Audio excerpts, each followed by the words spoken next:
Bueno, vamos a empezar con esta primera clase que es la de trauma espinal. Un tema bastante complejo si se quisiera.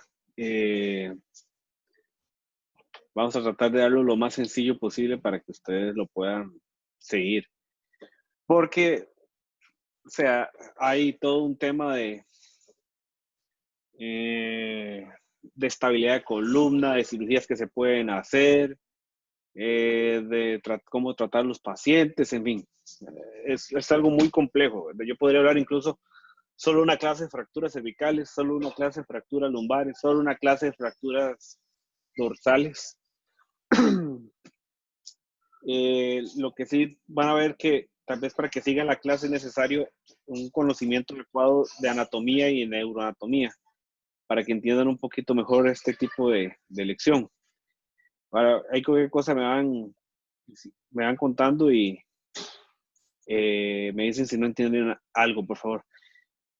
Es una de las lesiones más devastadoras que existe en la práctica médica y en neurocirugía particularmente, porque es de las que más secuelas y más morbilidad y mortalidad puede tener.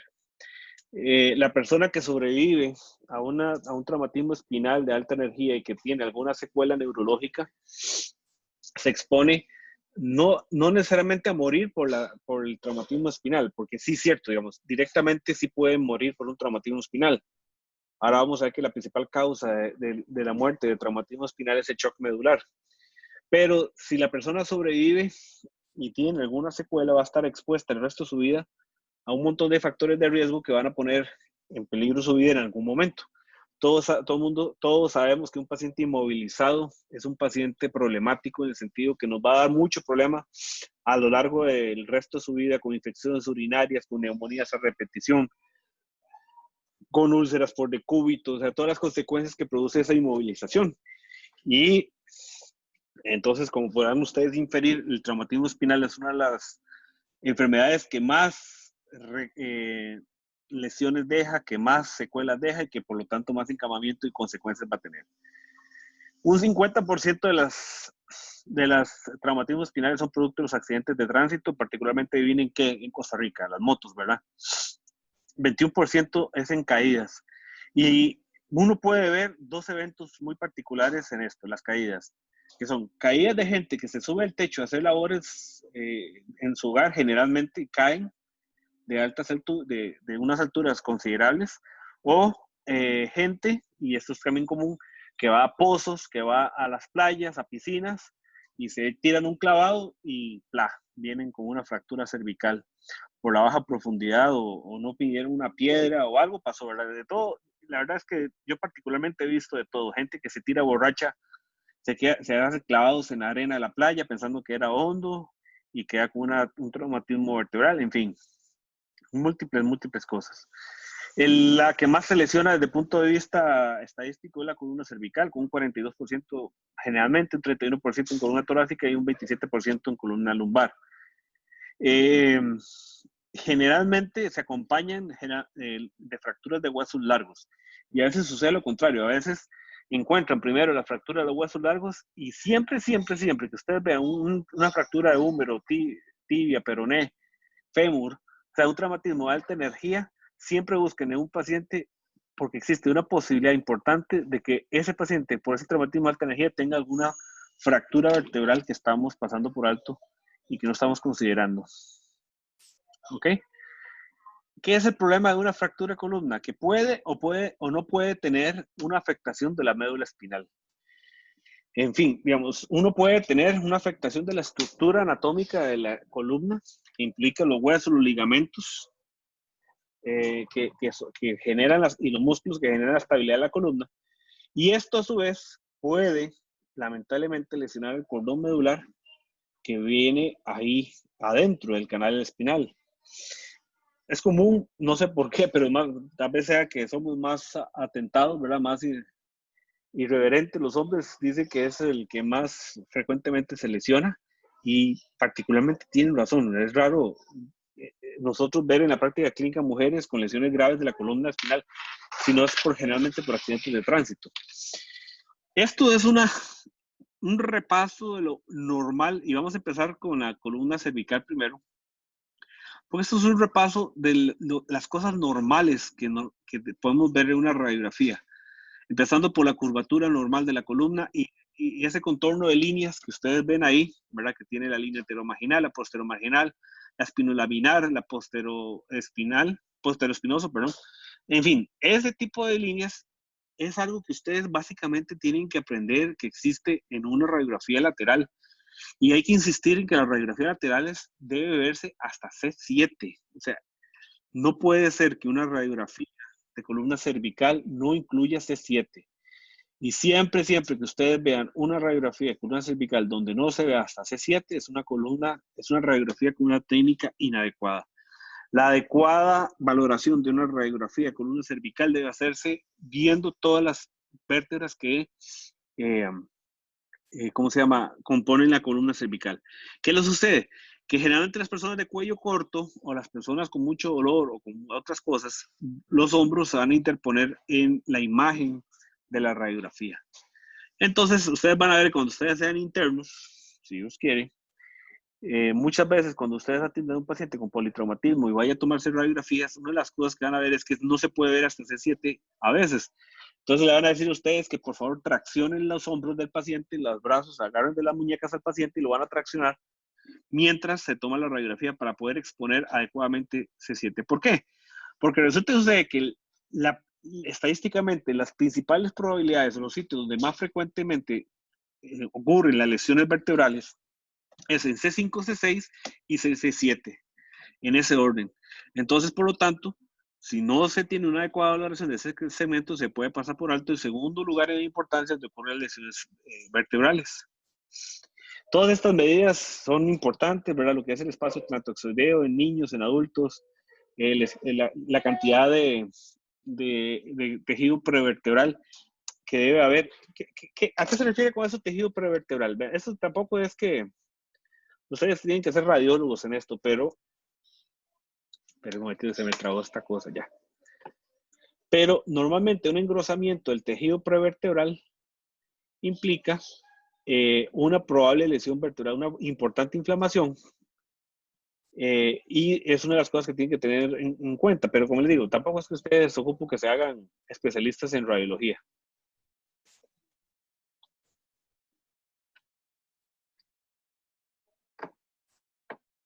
Okay, un momentito aquí. ¿Qué cosas vamos a buscar en un paciente que se sospecha de una lesión vertebral? La cervicalgia. Vean, siempre que un paciente tenga dolor cervical y que venga politraumatizado y tenga dolor cervical, créame que es un paciente al que tienen que ponerle atención, porque muchas veces el paciente puede venir con una fractura de fémur y con una fractura de pelvis o algo que tiene tanto dolor que desvía la atención de la fractura cervical.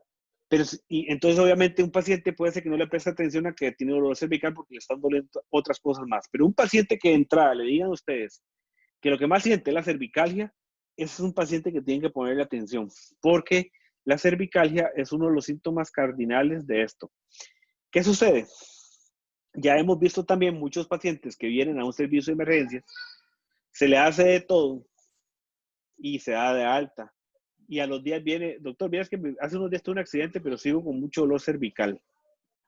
Y ya ha pasado que muchas veces hay pacientes que han sido dados de alta en un servicio de emergencias y que vienen con dolor cervical con una fractura no diagnosticada en ese momento. ¿Por qué? Por lo que le decía anteriormente, por ejemplo, con una técnica mala a la hora de obtener una radiografía cervical. Y la cervicalgia es lo que les hace volver a consultar. Entonces, la cervicalgia es un síntoma cardinal en la sospecha de una fractura cervical o un traumatismo cervical importante. La rigidez nucal sucede porque los músculos, si el cuerpo detecta que hay una inestabilidad de la columna cervical, una de las cosas que va a tratar de hacer es compensar esa inestabilidad generando un espasmo muscular cervical y eso va a generar una rigidez importante. El dolor de espalda, bueno, eso es ocasional, no necesariamente. Una de las cosas muy importantes es la hipotensión. Ahora vamos a ver que un paciente con un traumatismo de alta energía en el que se mantenga hipotenso y bradicárdico eso es una alta probabilidad o una importante señal clínica de que probablemente el paciente tiene un shock, lo que se conoce como un shock medular. Ahora vamos a ver qué es un shock medular. Pero un paciente que venga hipotenso, bradicárdico, persistentemente y que sea difícil de reanimar y que se le haga todo lo necesario para reanimarlo en la sala de emergencias y no responda a sopresores y la reanimación, es muy probable que se trate de un shock medular, cuando no hay otra causa que lo explique. Y ustedes saben qué es priapismo, ¿sí? Hablen un micrófono y me dicen, si alguien no sabe qué es priapismo, si no doy por hecho que saben qué es. Bueno, el priapismo es una erección permanente prolongada en el hombre, ¿verdad? Obviamente es muy difícil notarlo en una mujer, pero un priapismo, un paciente masculino que venga con priapismo, en el momento que entra el servicio de emergencias, también es una alta probabilidad de que se trate de una lesión medular.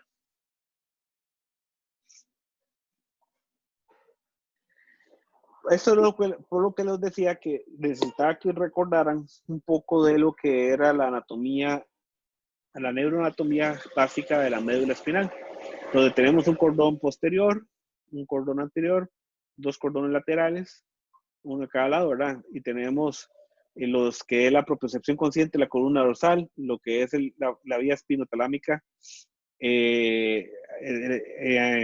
que es el tracto espinotalámico en el cordón anterior, lo que es la vía corticoespinal en el cordón lateral, ¿verdad? Esto es importante para que ustedes más o menos entiendan lo que vamos a hablar.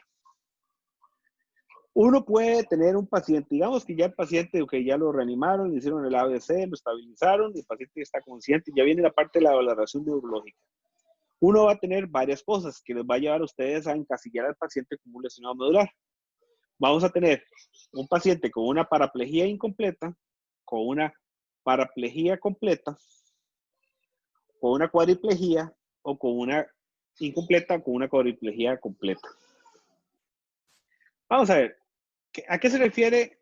Pero vamos a ver, es que este cuadro tal vez es un poco incorrecto, porque lo normal es, lo correcto es que si el paciente mueve algo, va a estar cuadriparético. Si el paciente no puede nada, va a estar cuadripléjico. Si el paciente mueve algo, va a estar paraparético. Y si no mueve nada, va a estar parapléjico. Tengo que hacer la corrección en este cuadro. Les presento esto, para los que no recuerdan, esta es la representación dermatómica, ¿verdad? De los diferentes segmentos medulares en el cuerpo. Hay varios puntos de referencia que ustedes pueden tener, por ejemplo, siempre lo que es la línea mamarias, las líneas intersegmentales entre las mamas, 4, la cicatriz umbilical, 10, normalmente la zona inguinal, de 1, ¿verdad? Son cosas que ustedes pueden tener como referencias. Esto es muy importante que ustedes como médicos lo manejen, lo estudien, lo interactúen, lo vean, para que esto nunca se les olvide, para que ustedes sepan localizar neurológicamente la posibilidad de que un paciente tenga una lesión medular. Porque, por ejemplo, si ustedes hacen la exploración de la sensibilidad y el paciente dice, doctor, por debajo del ombligo ya no siento nada cuando usted me punza, es probable que la lesión medular esté entre T10 y T8, o sea que ahí es donde deben buscar la lesión en una radiografía. Esa es la importancia de este tipo de cuadros, pero también la importancia es que le va a permitir a ustedes llenar una hoja que se conoce como la hoja de Asia, que de hecho tenemos que ver un caso clínico de estos virtuales, de estas rotaciones virtuales de esto. La hoja de Asia está basada en una escala que se llama la escala de la Asociación Americana de Lesiones Medulares o Lesiones Espinales, Asia, por eso es el nombre, que incluye dos cosas, pero no me voy a detener mucho en esto porque, como les digo, vamos a tener una rotación virtual de esto. Vamos a tener la parte sensitiva y la parte motora. La parte motora va a estar dividida en lo que se conoce como los músculos clave o músculos importantes, key muscles, donde vamos a tener los flexores del codo, extensores de la muñeca, abductores de los dedos, etc. Y en las piernas. Y a esto se les va a dar una calificación de 0 a 5. ¿Ok? Como les digo, ya yo voy a dejar de hecho un link en la página virtual para que ustedes busquen y descarguen la hoja de Asia, porque esto es una hoja de descarga libre que tiene acceso cualquier estudiante de medicina en cualquier parte del mundo. Ustedes la pueden imprimir 700 veces si quieren. Y esto es una hoja, así como existe un Glasgow para ver la parte neurológica de un paciente, del estado de conciencia.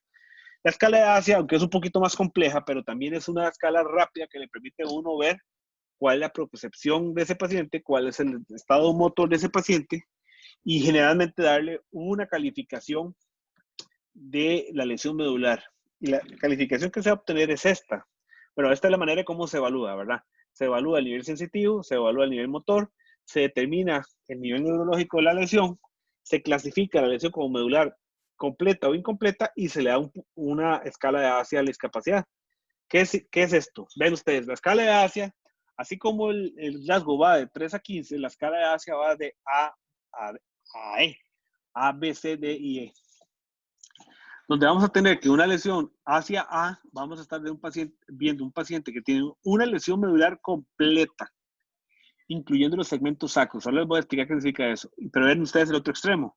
El hacia E es el paciente que tiene todas las funciones sensitivas normales. Y ven ustedes, ¿qué significa, por ejemplo, un hacia B? Un hacia B dice así, hay preservación de la función sensitiva, pero no motora por debajo del nivel neurológico. Digamos, ¿qué pasa? Que resulta sucede que hay pacientes que vienen con una lesión medular, con una fractura en C7, y ustedes saben que de C7 para abajo probablemente no va a mover nada, pero dice que de C7 para abajo, por ejemplo, en las tetillas o en el ombligo, siente algo de lo que ustedes le rozan en el ombligo, un poquito, pero siente.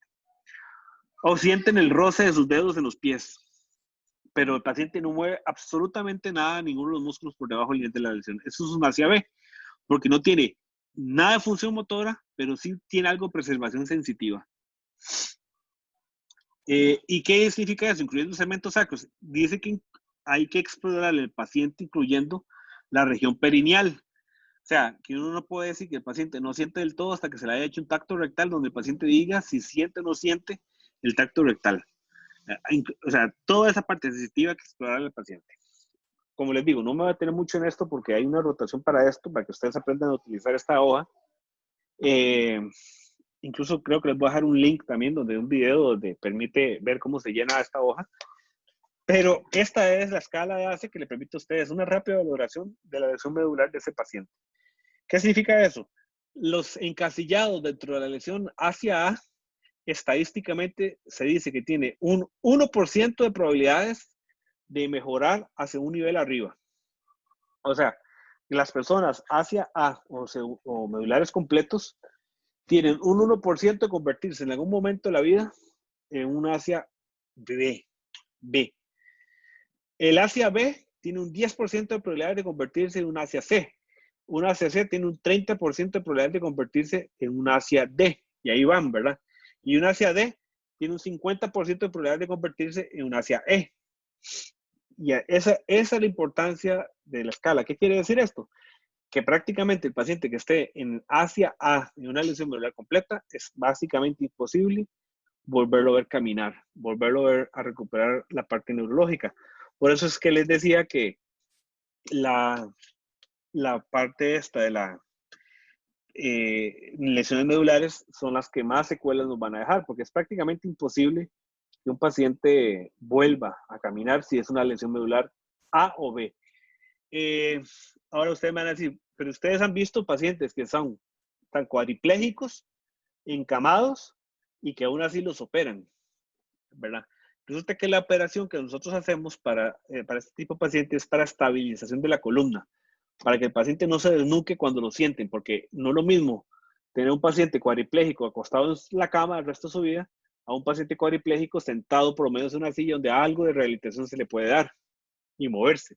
Entonces, normalmente las cirugías que hacemos en pacientes son completamente seccionados, es para estabilizar la columna.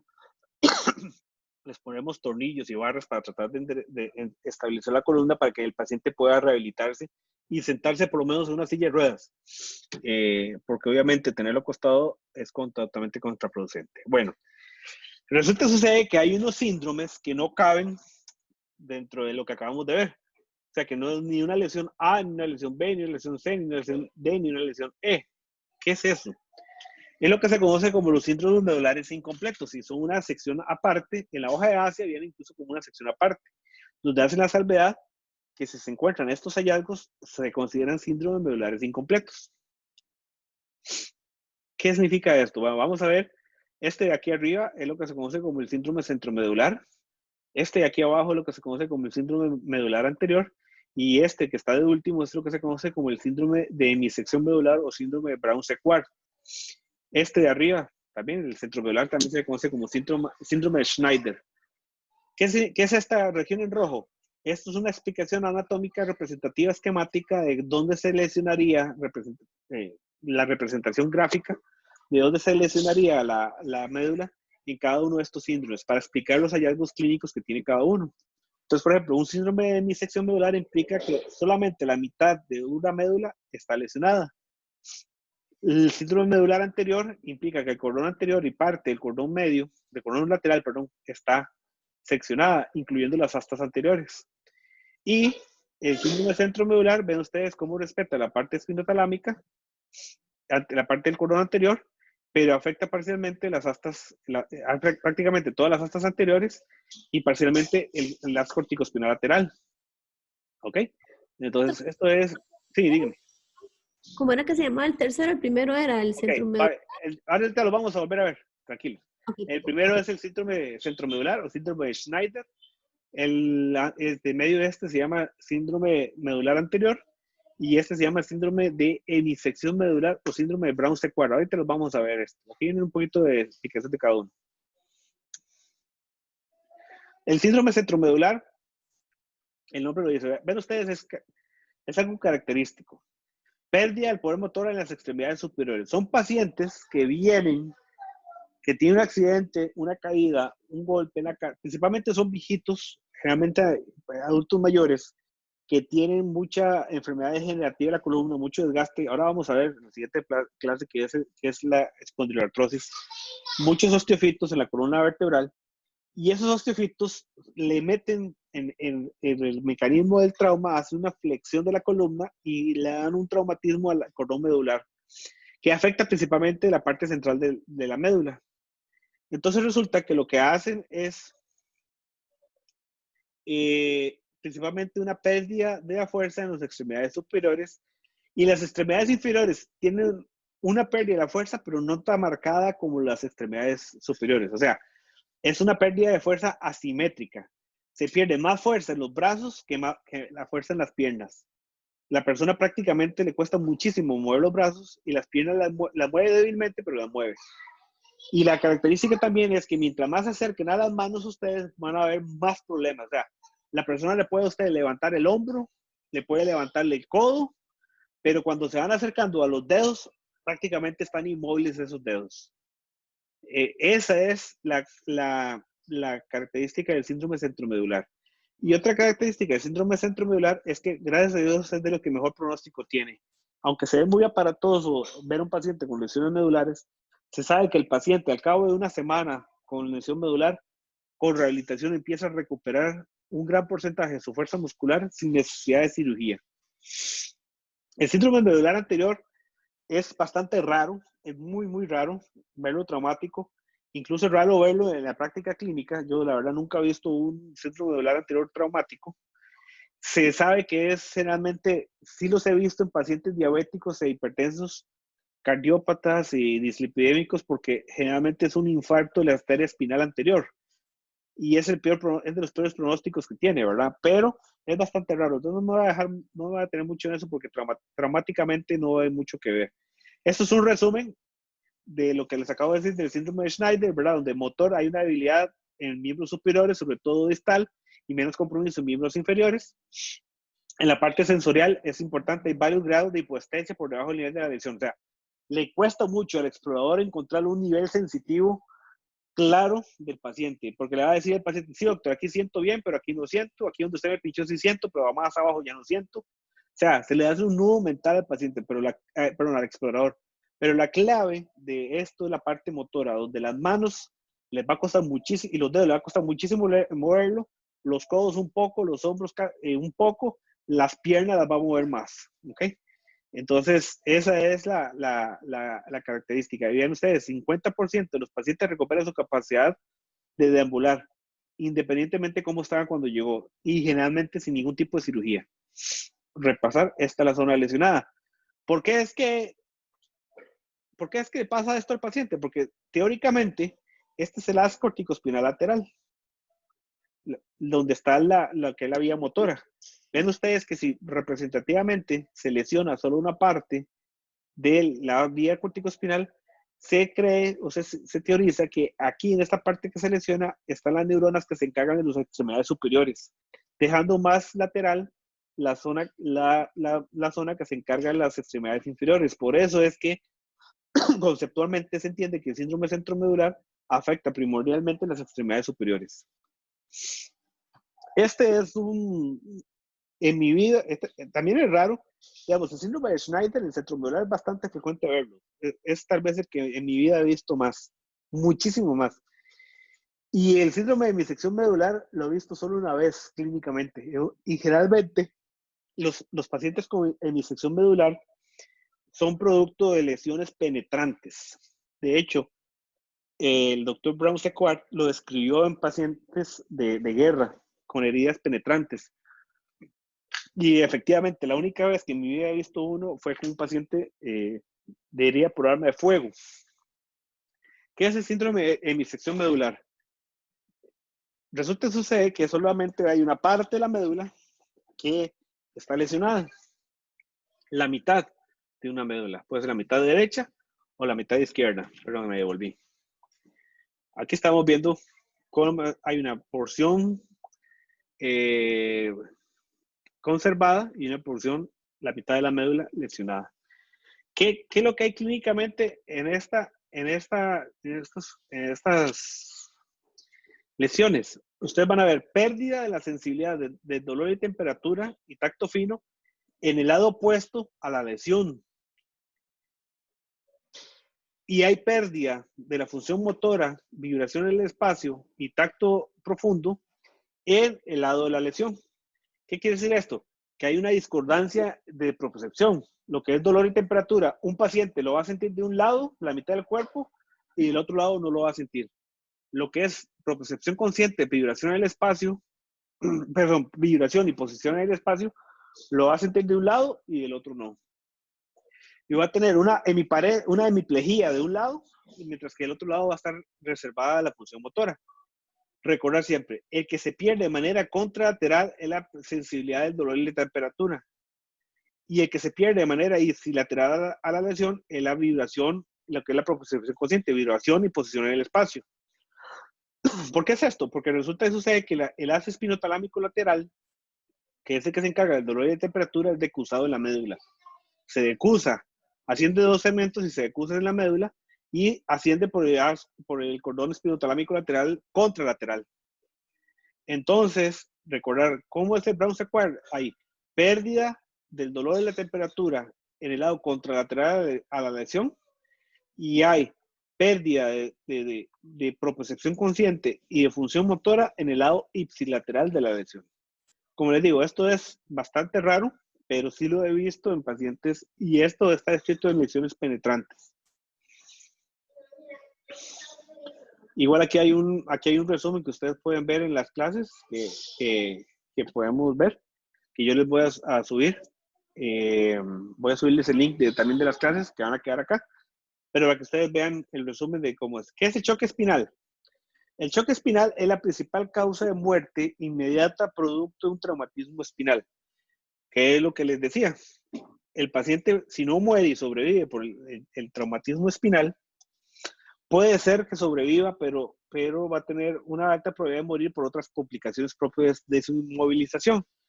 Pero el paciente que fallece, en un momento, el paciente que fallece ahí en la escena o que fallece pronto,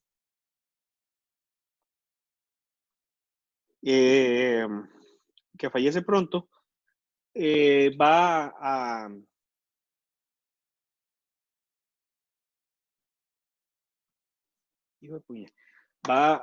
a tener una alta probabilidad que fallezca por esto, choque espinal. Vean ustedes, ¿cómo se caracteriza el choque espinal? Hipotensión, pérdida transitoria de todos los reflejos por el nivel de la lesión. ¿Ok? Y otra cosa muy característica de esto es que la hipotensión se va a acompañar de bradicardia. ¿Por qué? Recuerden que no sé si ustedes lo recordarán, y si no lo saben, se los voy a mencionar. La vía simpática, los cordones simpáticos de la columna ascienden desde el segmento T8 a cada uno de los lados de la columna vertebral hasta el cráneo, acompañando la carótida interna para entrar al cráneo y darle inervación simpática a lo que es la pupila. Entonces, toda esa cadena simpática cervical, que es la que se encarga del tono vascular de nosotros, desde T8 hasta arriba, viaja a cada uno de los lados de la columna vertebral a partir de T8. Una lesión medular por encima de T8 y de ahí para arriba, mientras más arriba, más probable, va a generar una importante sección o transección del tono simpático, producto de la lesión de la cadena simpática, y esa lesión de la cadena simpática va a hacer incapaz del cuerpo mantener una adecuada tono arterial para mantener la presión. Por eso es que se produce bradicardia, por eso es que se produce hipotensión. Y por eso es que esta bradicardia y esta hipotensión no responden a ninguno de los vasopresores que le metan al paciente. Entonces, un paciente, traumatismo espinal, perdón, un paciente con politrauma, que usted le documente, por ejemplo, una fractura cervical, y que venga en estado de bradicardia a hipotensión sostenida a pesar de la reanimación, es un shock medular o espinal hasta que no se demuestre lo contrario. ¿Ok? Eso es lo que mata al paciente, un choque espinal.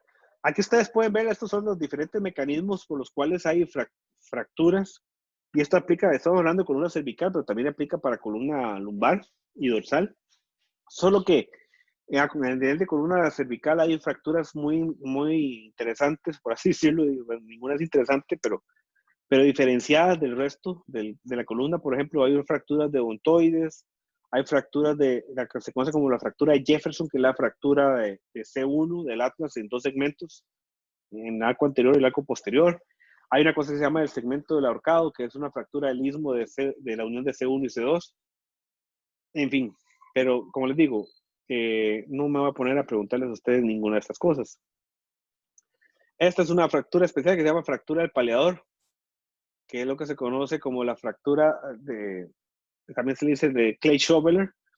Es una fractura de la apófisis espinosa S7 que ustedes pueden ver cómo se fractura. Hay pacientes que vienen con mucha cervicalgia y les hacen una radiografía y se encuentra esto con la historia que tuvieron un accidente de tránsito. Se le dice la fractura del paleador o la fractura del paleador de silla porque esta fractura se debe a una importante energía que transmite el músculo trapecio sobre la apófisis espinosa, que es donde se inserta. Y se dice que es la fractura del paleador porque muchas veces, no sé si alguno de ustedes ha tenido la oportunidad de hacer pala alguna vez, ¿verdad? De volar pala, como dice uno en el campo. Cuando uno mete la pala y se topa con una piedra, se lleva un buen leñazo y ese leñazo se transmite hasta los hombros y el cuello.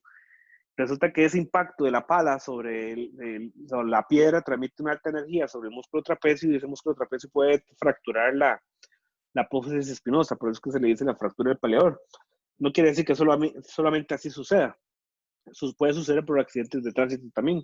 Generalmente es de manejo conservador, pero si se puede complicar. Si el dolor cervical no mejora en unos días, a veces es necesario meterle unos tornillos, pero no nos vamos a meter mucho en esto. Esta es la fractura de Jefferson. Muchas veces es difícil de ver. Generalmente por dicha hoy existe la tomografía. Estas son diferentes imágenes de diferentes fracturas para que vean ustedes cómo se puede ver. Uno de los grandes problemas es que a veces no hay una buena persona que interprete las radiografías, entonces se pueden pasar fracturas por alto. Esto es lo que ustedes se deben meter en la cabeza principalmente cuando vean una radiografía. Yo les puedo perdonar a ustedes como médicos generales que no encuentren una fractura de Jefferson, que no encuentren una fractura de odontoides, pero que esto se pase por alto definitivamente no debe ser, que es la pérdida de la espondilolistesis o la fractura de luxación, donde se pierde la alineación por completa normal de la columna cervical que vimos al inicio. Esta pérdida de las adecuadas alineaciones del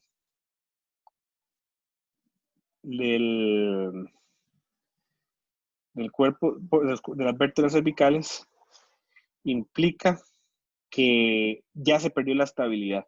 Ven ustedes qué interesante. Si ustedes se ponen a ver esas radiografías, puede ser que ninguno de ustedes identifique una fractura.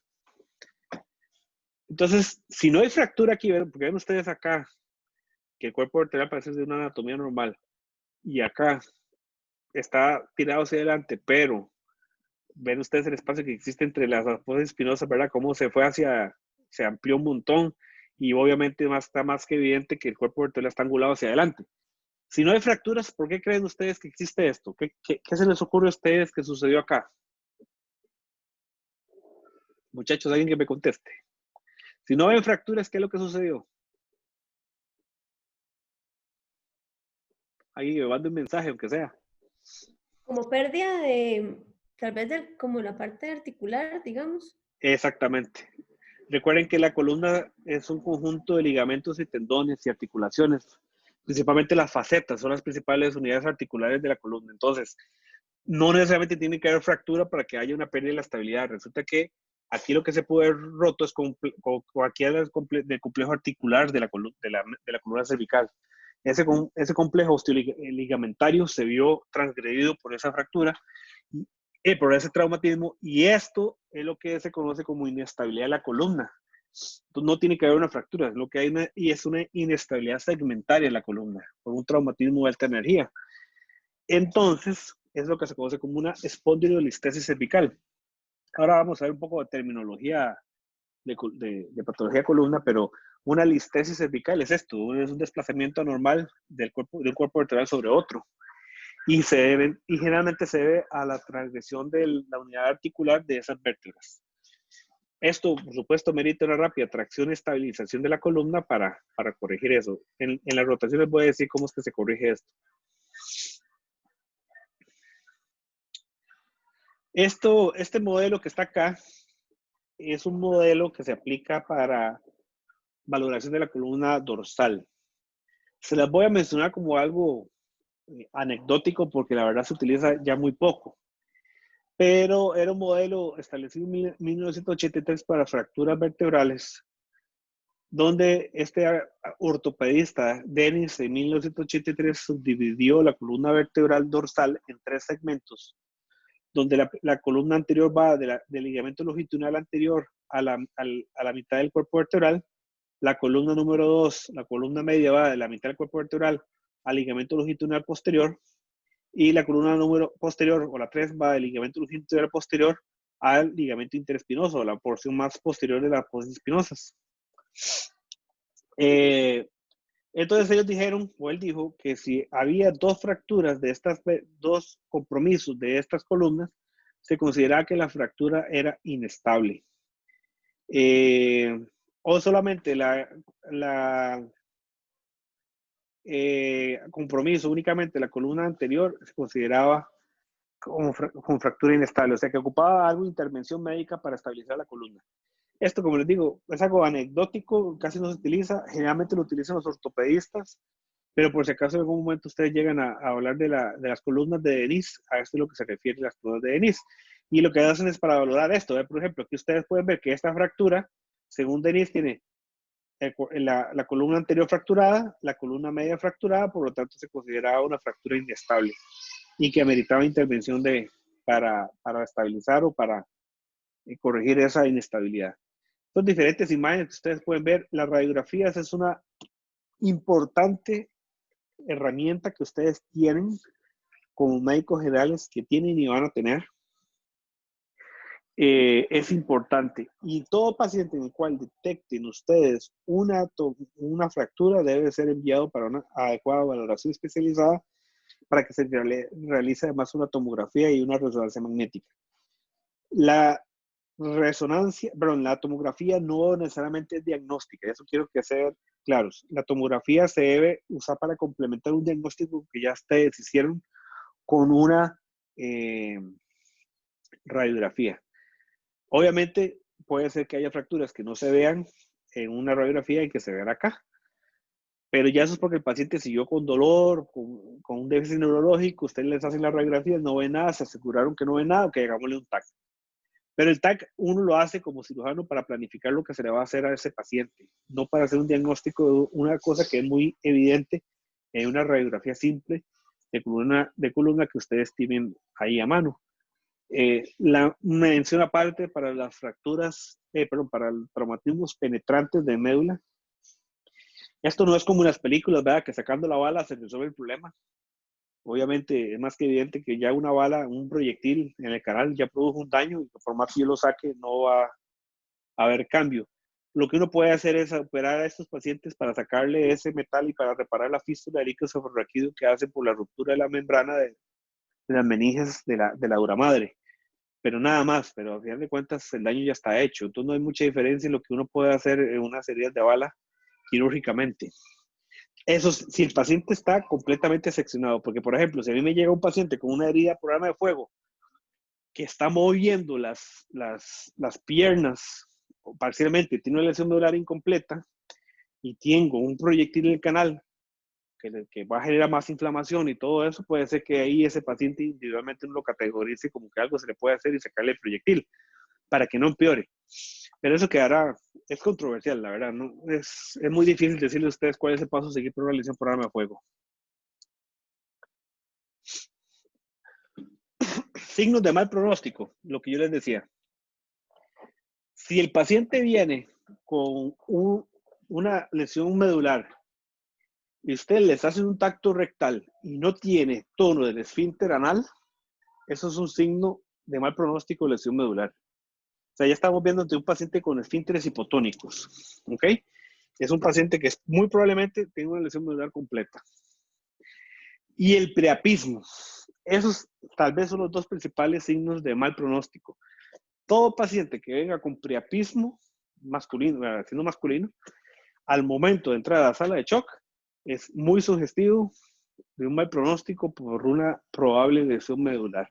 Cuando hablo de mal pronóstico, quiere decir que es poco probable que ese paciente vaya a mejorar su condición neurológica, porque el priapismo y la hipotonía de esfínteres son los dos signos neurológicos que de entrada nos dicen cuáles son los que más lesionados están. Y lo contrario, ¿verdad? Si el paciente tiene constricción voluntaria del esfínter anal y de los pies, obviamente estamos ante un paciente que no está tan mal. Pero yo quiero que se lleven eso, que el tono esfinteriano y ¿cómo se llama? Y el priapismo son cosas que de entrada nos pueden decir buen pronóstico o mal pronóstico. Hay una cosa que se llama el reflejo bulbocavernoso. Antes se consideraba que el reflejo bulbocavernoso era un signo de buen pronóstico. El reflejo bulbocavernoso consiste en hacer un tacto rectal y presionar el glande en el hombre, o el clítoris en la mujer, y eso va a generar una contracción anal. Lo que se sabe hoy en día es que el reflejo bulbocavernoso es controversial si es buena o mala señal. Puede ser que esté presente, que no haya mayor diferencia y que al paciente no le pase nada, pero la principal utilidad del reflejo bulbocavernoso es que es un aviso de que el choque espinal ha ido pasando. O sea, un paciente en el cual se recupera el signo bulbocavernoso es porque existe la posibilidad que el shock espinal en el que estaba metido ya vaya pasando. Entonces no vamos a poner mucho a discutir el reflejo bulbocavernoso. Lo que más me interesa es que sepan que la presencia de priapismo y la hipotonía de esfínteres son los principales signos indirectos de lesión medular completa a la exploración clínica que ustedes pueden tener. Es un paciente inconsciente, probablemente, ¿verdad? O sea, porque puede ser que el paciente no sea capaz de moverse y ustedes no pueden explorar la fuerza muscular porque el paciente está sedado. Pero un paciente con priapismo, no hace falta que esté sedado para verlo. No hace falta que esté consciente para verlo, ¿verdad? Entonces, ahí hay una diferencia importante a la hora de valorarlo. ¿Alguna pregunta? Ok, vamos a la siguiente parte.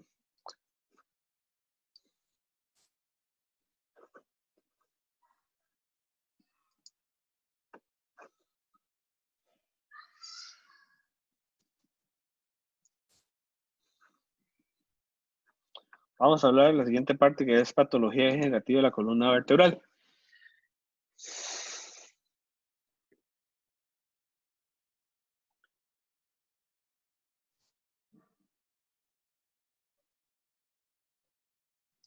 ¿Esto lo ven? ¿Sí? Muchachos. ¿Perdón? Se ve negro. Ok, ya lo voy a conectar. Ya voy.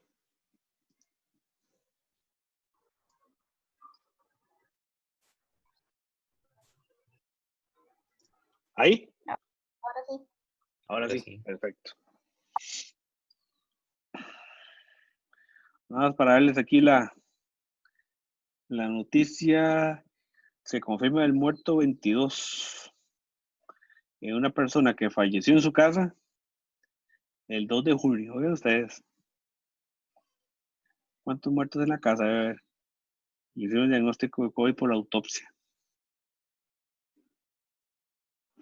Hipertenso diabético con cáncer. Bueno.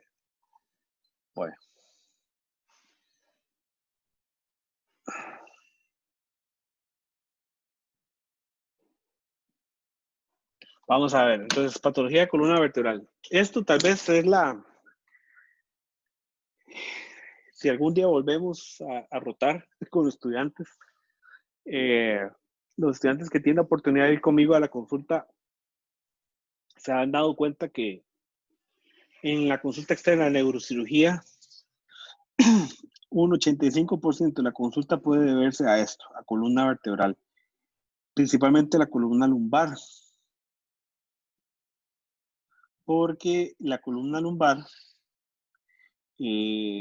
es tal vez la causa más frecuente de ausentismo laboral, de incapacidad laboral, de consulta al médico general, ortopedista, neurocirujano. O sea, una de las cosas por las cuales va más al médico después de las diarreas y las gripes es el dolor de espalda. Entonces,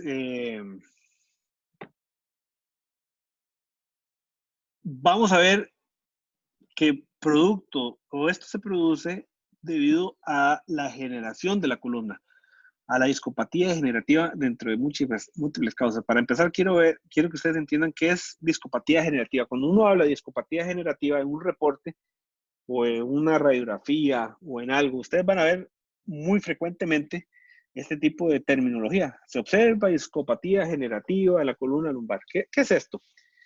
No existe un consenso de si es algo patológico o si es algo normal de nuestro envejecimiento. Porque yo les puedo decir una muy buena analogía. Yo les puedo decir que la generación de la columna es como cuando se nos arruga la piel de la cara cuando nos hacemos viejillos. La piel de la cara se arruga porque pierde hidratación y pierde elasticidad.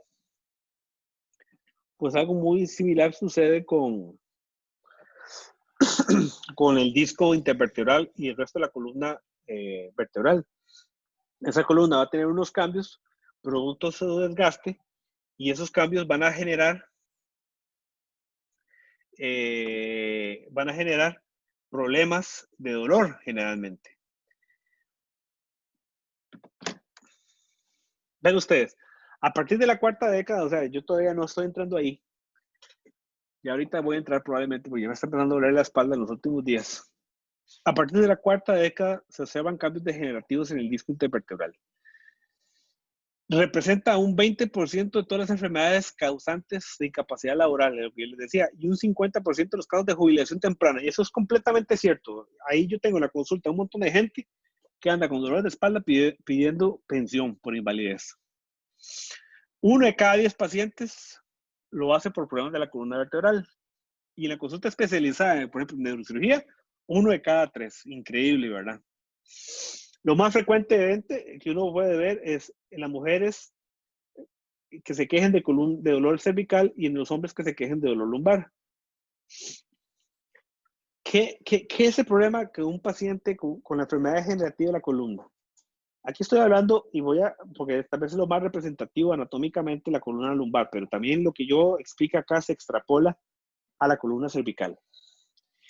La columna lumbar es una serie de estructuras que sirven para amortiguar, para dar elasticidad, dar movilidad, dar un montón de capacidad de movilización a nosotros, ¿verdad? Y está principalmente compuesto por 3 unidades de amortiguación de ese impacto. Uno, que es la articulación facetaria, que es, por así decirlo, la rodilla, donde articula una vértebra de arriba con la vértebra de abajo. Estas estructuras de acá, que se llaman facetas, es lo que mantiene unida a estos vértebras, a todo el conjunto de vértebras. ¿Ven? Esto, por ejemplo, acá, esta es la faceta de esta vértebra, que siempre va a estar unida a la faceta de la vértebra de abajo. Esta faceta está cubierta de una cosa que se conoce una cápsula sinovial, y ustedes en sus clases de anatomía recordarán que las articulaciones sinoviales son las que más movilidad tienen. Pues esto tiene su razón de ser, ¿verdad? Nosotros tenemos que movilizarnos y mucho del peso de nuestro cuerpo, por decir casi todo, se va a recaer en la columna. La otra estructura que sirve para amortizar y dar movimiento y amortizar ese movimiento es el disco intervertebral, ¿verdad? Que amortigua las fuerzas, principalmente las fuerzas compresivas sobre la columna. Y la tercera unidad es el conjunto de ligamentos y tendones que están acá, que son el ligamento, hay uno que se llama el ligamento amarillo que está aquí adentro, y hay otro conjunto de ligamentos que se llaman los ligamentos supraespinosos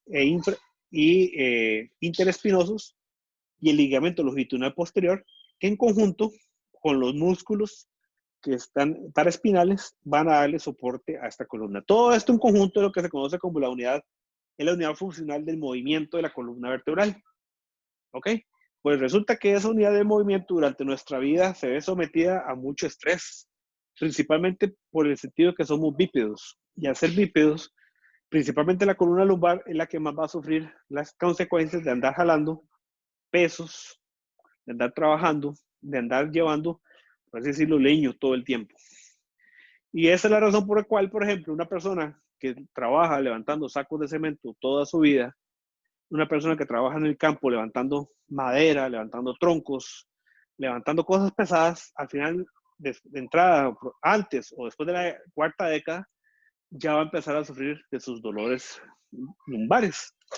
Entonces, esa es la explicación de por qué la patología lumbar es tan frecuente, porque resulta que desde el punto de vista biomecánico es la parte de nuestro cuerpo que probablemente más peso soporta a lo largo de la vida, y por lo tanto está más sometido a desgaste. Esto es como la suspensión de un carro, ¿verdad? Mientras el carro malo ande ustedes en en terreno pedregoso, inestable, y no sea en asfalto, la suspensión de ese vehículo va a sufrir más tempranamente. Si ustedes tienen un carro donde toda la vida lo han andado en asfalto, probablemente la suspensión de ese carro no va a sufrir mucho. Pues así más o menos sufre nuestra columna. Para muchos es un proceso normal de envejecimiento. Lo que pasa es que a algunos los afectará más que a otros. Puede ser que a algunos no nos moleste la espalda, y puede ser que para otros se convierta en un verdadero calvario ese proceso degenerativo de envejecimiento. Y cuando estamos hablando de enfermedad degenerativa, estadísticamente lo más frecuente es la lumbar, pero no quiere decir que la columna cervical no se vea afectada. ¿Qué cosas pueden acelerar el proceso degenerativo? Resulta sucede que el tabaquismo es una de las cosas que más se ha visto que acelera el proceso degenerativo del disco, principalmente del disco intervertebral. Las personas que fuman y que son fumadores de larga data tienen una alta probabilidad de sufrir enfermedad degenerativa de la columna lumbar a edades más tempranas. Hay un factor hereditario muy importante también. O sea, hay muchas personas que a los 20 años, 30 años empiezan a sufrir problemas de su columna lumbar, y si uno ahonda un poco en la historia clínica de su familia, son familiares directos es que mi papá sufrió también problemas de espalda a edades tempranas. Hay un componente hereditario muy importante. La herencia, la labor en la que trabaja la persona y el tabaquismo son de las principales causas de enfermedad degenerativa acelerada. Las personas sedentarias también tendrán problemas porque son personas que se sobreentiende que no tienen una adecuada un adecuado tono muscular de la musculatura paraespinal. Por lo tanto, si ustedes no tienen un buen tono de la musculatura paraespinal, no tendrán un buen soporte lumbar. Entonces se entenderá que estos pacientes están sometidos a un desgaste más rápido que las personas que no son sedentarias. De ahí que la importancia que estos pacientes se deben incentivar a hacer algún tipo de actividad física para que estas columnas no sean tan perezosas.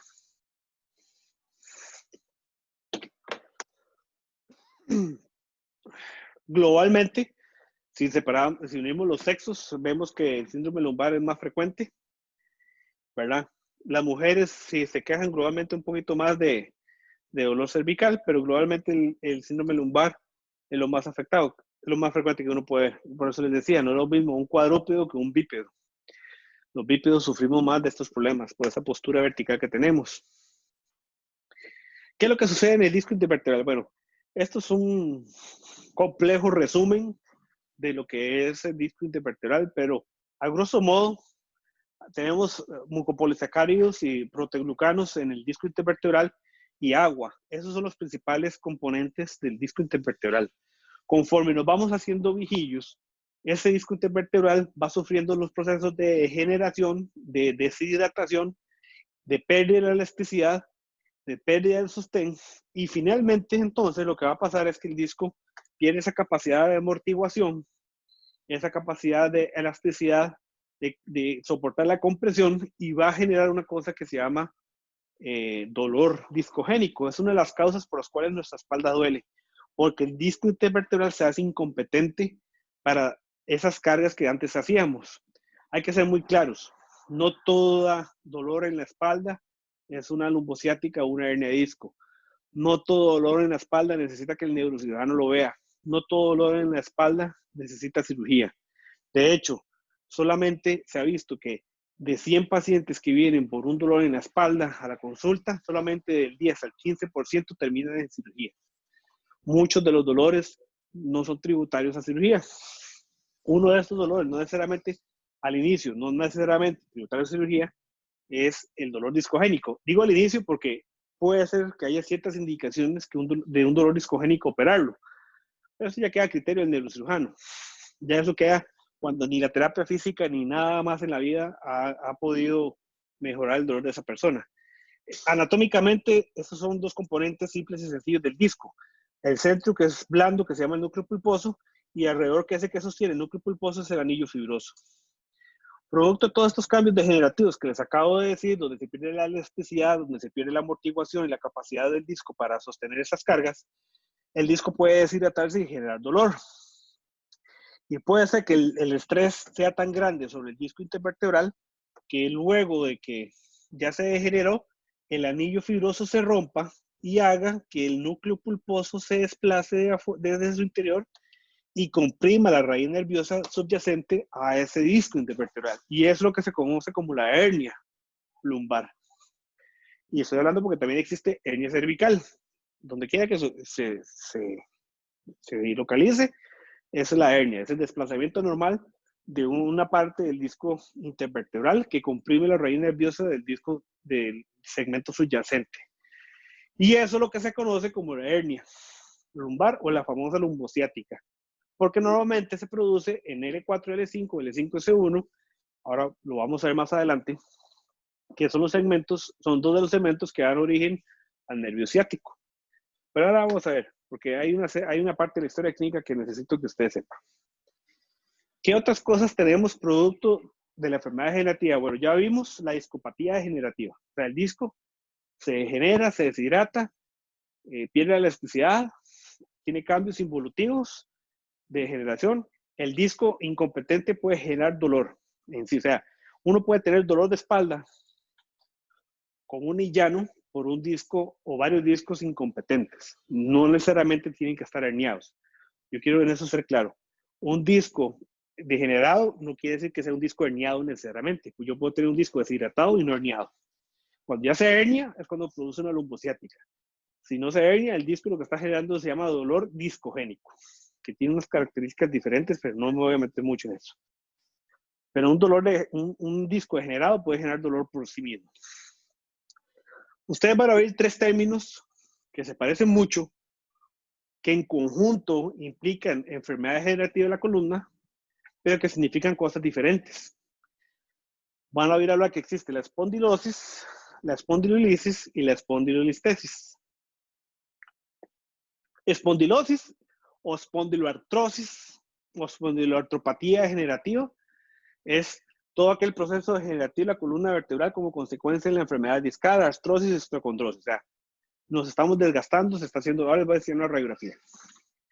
Espondilolisis significa, es una particular lesión que implica una fractura de las porciones interarticulares de las apófisis articulares superiores e inferiores. Es lo que se conoce como el istmo, ¿verdad? O el pedículo. Es una fractura que se puede ver en una radiografía. La importancia de esta fractura es que esta fractura va a generar inestabilidad y va a generar una cosa que se llama espondilolistesis. La espondilolistesis, que es consecuencia de la espondilolisis, es cuando, producto de esta fractura, se genera un desplazamiento de la vértebra de la columna lumbar. ¿Recuerdan aquella imagen que vimos de la espondilostesis cervical? Bueno, esa imagen que vimos antes es producto de un traumatismo cervical, pero resulta que puede haber una enfermedad degenerativa de la columna lumbar que va a generar un desplazamiento vertebral. Y eso genera muchísimo dolor. Uno lo puede categorizar de grado 1 a grado 4. Por eso, cuando ustedes oigan hablar de una espondilolistesis grado 1, quiere decir que hay menos de un 25% de la vértebra desplazada. Un grado 2, cuando hay de un 25 o 50% de la vértebra desplazada. Un grado 3, cuando hay un 50, 75% de la vértebra desplazada. Y un grado 4, cuando más del 75% de la vértebra está desplazada. Más comúnmente podemos verla en L5 y después en L4. Y esto produce dolor. Ven ustedes, vamos a ver las radiografías de una imagen de qué es cada uno. Esta imagen que están viendo ahí es una imagen que corresponde a una espondiloartrosis o una espondilosis, por así decirlo. Una espondiloartropatía degenerativa. ¿Qué va a haber uno de esos cambios? ¿Cuáles son los cambios radiológicos de espondiloartropatía? Los osteofitos que ustedes pueden ver acá. Osteofitos anteriores. La reducción del espacio intervertebral. Eso implica que el disco perdió fuerza, perdió cuerpo, perdió hidratación. Por lo tanto, la vértebra de arriba va a estar pegando con la vértebra de abajo porque hay una disminución del espacio intervertebral. Ustedes ven este espacio, perdón. Si ustedes ven este espacio de aquí arriba, es diferente del espacio intervertebral que hay aquí abajo. Todo esto en conjunto son los cambios de artrosis lumbar. ¿Ok? La espondilolisis se produce producto de la fractura del pedículo. Y la fractura del pedículo la vamos a ver principalmente en radiografías oblicuas. Y les voy a dejar que busquen en internet esta imagen que es la imagen del perrito escocés. En una fractura lumbar del pedículo, vamos a ver que el cuello de esta imagen del perrito escocés, esta imagen, la fractura del cuello de este perrito es lo que corresponde a la fractura del pedículo. Y eso es lo que se conoce como una espondilolisis. ¿Ok? La fractura del pedículo de la unión articular de esas facetas. Aquí ustedes pueden verlo. Un momento. Aquí ustedes pueden verlo. Un momento. Esto es la porción interarticular del istmo. Esto es lo que se rompe y esto genera una gran inestabilidad. Cuando esto se rompe, se genera una espondilolisis que va a generar una luxación de pérdida de la estabilidad de la columna y genera inestabilidad y va a generar una espondilolistesis, que es esto de aquí atrás. ¿Ok? Ven ustedes donde está roto aquí el istmo, ¿verdad? Esa unidad articular. Esa cosa se rompe precisamente por sobrecargas de trabajo, por enfermedad degenerativa, porque la unión osteoligamentaria de esa columna ya no es competente y por lo tanto esa fractura sucede, genera muchísimo dolor, como ustedes podrán imaginar, y todavía más dolor genera la espondilolistesis. Esto es lo que se conoce como una espondilolistesis de origen degenerativo.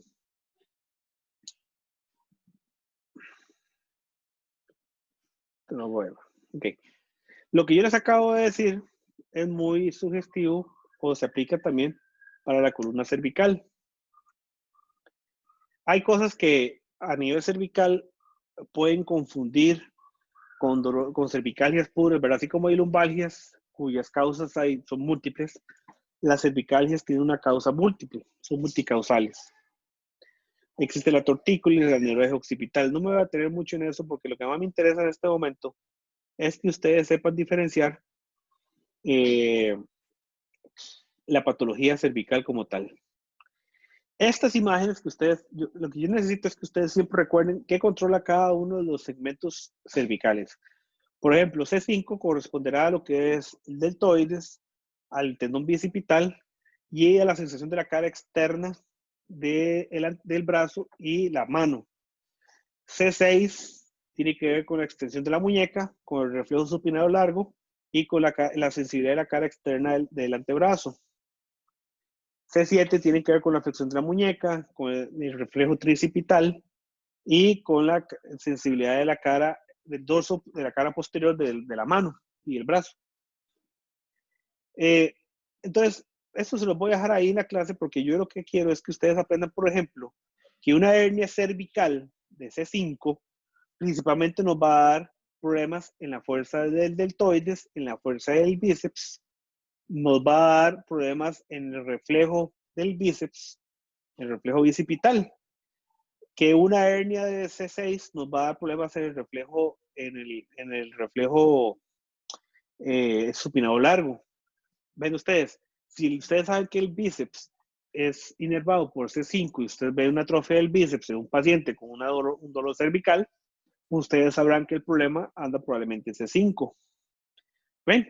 Ahí va. Todo esto va a quedar ahí para que ustedes lo puedan repasar como algo, como un repaso de sus clases de exploración neurológica. No me voy a tener mucho en esto porque lo que a mí me interesa, por ejemplo, es que ustedes sepan la clínica y la historia clínica que les va a contar el paciente que tiene una hernia lumbar y una hernia cervical. Ahora vamos a hablar más adelante de la hernia lumbar y ahora vamos a hablar de las hernias cervicales. Las cervicobraquialgias son cuadros de pacientes que van a decir que tiene un dolor cervical que normalmente irradia de un brazo y que se acompaña con alguno de estos déficits neurológicos que acabamos de ver. Pérdida de fuerza en el bíceps, pérdida de reflejo tricipital, pérdida de reflejo bicipital, pérdida de reflejo supinado largo, problemas en flexión, extensión de dedos. Entonces, esa sensación de descarga eléctrica que siente el paciente, esa cervicobraquialgia asociada a este tipo de déficit neurológico, es muy probable que se trate de una hernia cervical. ¿Ok? Este cuadro prácticamente resume todo lo que les vengo a decir. ¿Cuándo se afecta cada raíz? ¿Qué músculo afecta cada raíz? ¿Verdad? ¿Qué es de esperar? Yo sinceramente no me interesa que ustedes se pongan a explicarme en un examen de neurocirugía esto. Lo que a mí me interesa es que ustedes sepan la historia clínica de una cervicobraquialgia, cómo se explora un déficit neurológico y que por lo menos tengan la mínima idea de que estos pacientes van a ocuparse valorados por un neurocirujano en algún momento. Si ustedes encuentran algún déficit neurológico. La hernia del disco torácico es sumamente rara, por eso es que casi no hemos hablado de ellos, porque son rarísimas, precisamente porque nos han sometido a tanto estrés, porque existen las costillas que lo sostienen, entonces la enfermedad degenerativa de la columna dorsal es rarísima. Una historia muy parecida sucede en la parte lumbar, ¿verdad? Donde vamos a tener una hernia, vamos a tener una lumbalgia, que no necesariamente es una hernia lumbar.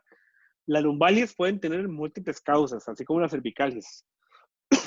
Las lumbalgias pueden tener origen muscular, origen esquelético, origen psicogénico, origen neurogénico, origen de enfermedades reumáticas. O sea, hay muchas causas que pueden tener explicar un dolor lumbar, incluyendo la postura, la contractura muscular. O sea, hay muchas cosas que pueden producir dolor. Lo que a ustedes me interesa como estudiantes y como futuros médicos es que ese dolor lumbar, ustedes sepan discernir si se trata de un dolor lumbar que implica un problema neurológico o es un problema mecánico.